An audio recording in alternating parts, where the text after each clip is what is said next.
نے فرمایا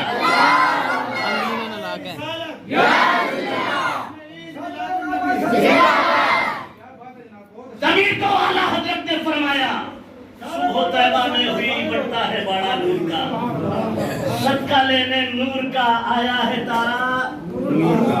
آج ہم میلاد پڑھتے ہیں تو ان کے کلیجے پھٹ جاتے ہیں، ان کے سمجھ گئے نا، جو دادا کا کرتا اور پوتے کا پاجامہ، ماتھے پر شامی کباب، مرغی آنڈیوں منڈی موت چپ کی ٹوپی لگا کر نکلتا ہے۔ ماداللہ وہ تو ہم جیسے، بے پاگل تجھ جیسے، ان جیسا تو جہان میں کوئی آیا ہی نہیں۔ سبحان اللہ۔ ان جیسا جہان میں بے شک نہ کوئی آیا اور نہ کوئی آئے گا۔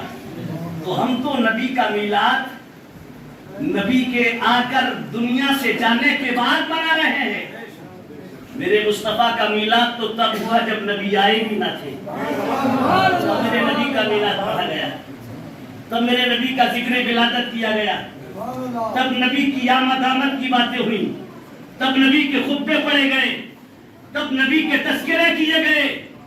جب وہ آنے سے پہلے مصطفیٰ کا میلاد پڑھ سکتے ہیں تو ہم نبی کے جانے کے بعد بھی مصطفیٰ کا میلاد پڑھ سکتے ہیں۔ اچھا میلاد پہ ہوتا کیا ہے؟ جی کیا ہوتا ہے؟ ذکر رسول ہی ہوتا ہے، ذکر آقا ہوتا ہے۔ مصطفیٰ کیسے تشریف آئے تو دنیا میں کیا ہوا بتایا آپ نے سنا کہ نبی کی آمد سے پہلے بچیاں زندہ دبائی جا رہی، نبی کی آمد سے پہلے عورتوں کو ننگا ناچ نچایا جا رہا تھا۔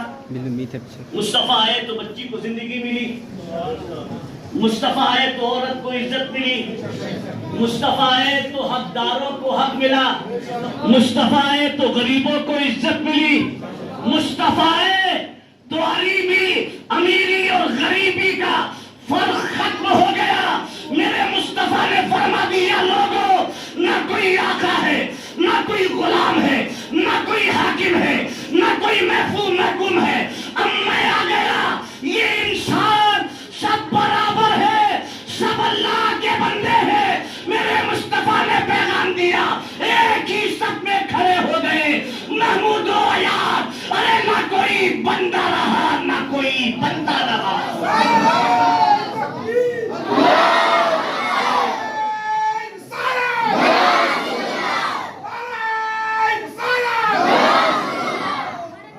توجہ ہے آپ کی؟ ذہن حاضر ہے؟ اگر حاضر ہے تو میں تاریخ کا ایک برق پڑھ کر سناتا ہوں آپ کو۔ نبی کا میلاد، نبی کی شان، میرے مصطفیٰ کی عظمت۔ میرے نبی کی ولادت نہیں ہوئی، دنیا میں جلوہ گری نہیں ہوئی، میرے نبی کی آمد سے 1000 سال پہلے، 1000 سال پہلے، مصطفیٰ کی دنیا میں جلوہ گری سے 1000 سال پہلے دنیا کا ایک بہت بڑا سلطان، ایک بہت بڑا بادشاہ، یمن کا بادشاہ جسے طبہ یا بلغمیری کہا جاتا ہے، اپنی عظیم لاہو لشکر کے ساتھ عظیم فوج لے کر، بڑا لشکر لے کر وہ یمن سے نکلا۔ کیا حالت تھی اس کے لشکر کی؟ 1,32,000 سوار تھے، 1,32,000 سوار اور 1,13,000 پیدل چلنے والے لوگ۔ ان میں 12,000 علماء اور حکماء تھے۔ جب وہ یمن سے شان بان کے ساتھ نکلا، جس شہر سے، جس ڈگر سے، جس نگر سے، جس بستی سے گزرتا، اس قافلے کی دھمک، لوگ بستیوں سے نکلتے، آبادیوں سے نکلتے، گھروں سے نکلتے، تماشائی بن کر اس قافلے کو دیکھتے، اس کا استقبال کرتے، خیر مقدم کرتے۔ دنیا کی سیر کرتا ہوا، دنیا کی سیاحی کرتا ہوا، گشت کرتا ہوا وہ مکہ مکرمہ کی سرحد و سیما میں داخل ہوا۔ لیکن جب مکے میں داخل ہوا تو مکے کا ایک بھی باشندہ اس کے استقبال کے لیے نکل کر باہر نہیں آیا، ایک بھی آگے نہیں بڑھا۔ پڑاؤ لے لیا، قافلہ ٹھہر گیا، ٹھہرنے کے بعد بادشاہ کا مزاج بگڑ گیا، تیور چڑھ گئے، وزیر اعظم کو بلایا اور اس سے کہا سمجھ میں نہیں آیا، ہم اب تک جتنے شہروں سے، جتنی بستیوں سے، جتنی آبادیوں سے گزرے، ہر آبادی اور ہر شہر کے لوگوں نے ہمارا استقبال کیا، مخلوق خدا کی بھیڑیں لگ گئی، لیکن جب ہم مکے میں داخل ہوئے تو مکے کا ایک بھی باشندہ نکل کر ہمارے استقبال کے لیے نہیں گیا، کسی نے ہمارے قافلے کو نہیں دیکھا، میرے قافلے کی شان و شوکت کو نہیں دیکھا، میرے شاہی وقار کو نہیں دیکھا۔ تو وزیر اعظم نے کہا تھا علی جان آپ دنیا کے اور شہروں سے گزرے تھے، لیکن یہ کوئی عام شہر نہیں ہے، یہ بڑا خاص شہر ہے، آپ دنیا کی عام بستیوں سے گزرے تھے، یہ عام بستی نہیں، یہ بڑی خاص بستی ہے، کیا کیا خاصیت ہے اس میں؟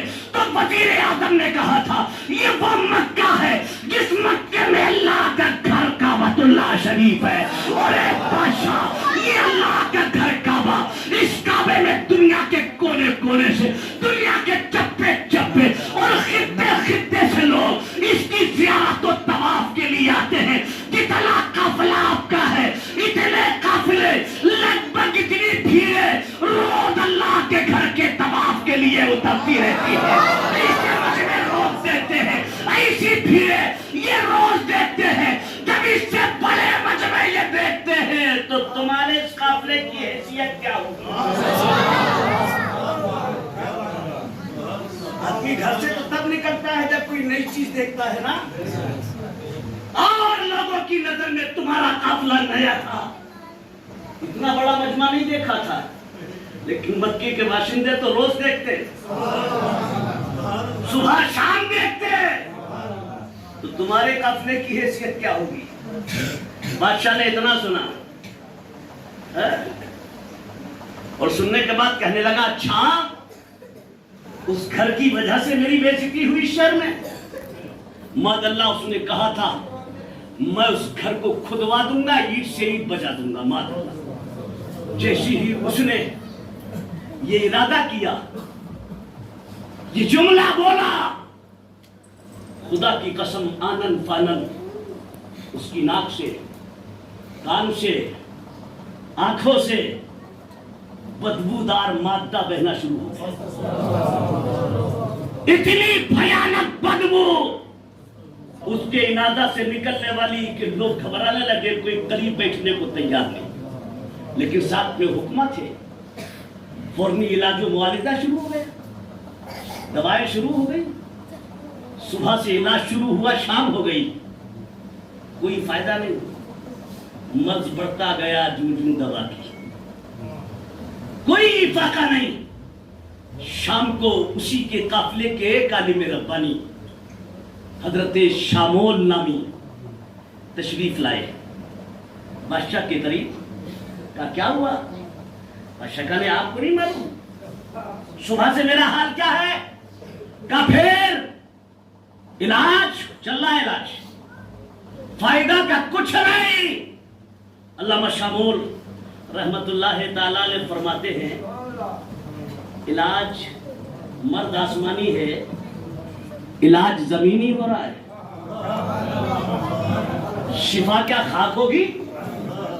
مرد آسمانی، علاج زمینی، شفا کیا خاک ہوگی؟ بادشاہ اگر شفا چاہتا ہے تو بغیر دوا کی اپنی نیت اور ارادے سے توبہ کر لے، ابھی ٹھیک ہو جائے گا، ابھی ٹھیک ہو جائے گا، اپنے ارادے اور بدنیتی سے توبہ کر، ابھی صحت یاب ہو جائے گا، ورنہ یاد رکھنا یہ تو چند حکمہ، چند اطباء، چند معالج ہیں، اگر پورے دنیا کے اطباء اور حکمہ کو اکٹھا کر لے، لیکن قسم رب کعبہ کی کوئی دوا تیرے لیے کارگر ثابت نہیں ہو سکتی ہے، یہ مرض نہیں، یہ عذاب خدا بندی ہے، اور یہ تبھی ٹلے گا جب تو اللہ کی بارگاہ میں توبہ کرے گا، صحت یاب نہیں ہو سکتا۔ اتنا سنا فوراً بادشاہ نے توبہ کی، ادھر توبہ کی، ادھر مواد بہنا بند ہو گیا، سبحان اللہ، مواد بہنا بند، اور جیسی مواد بہنا بند ہوا بادشاہ نے کہا تیاری کرو،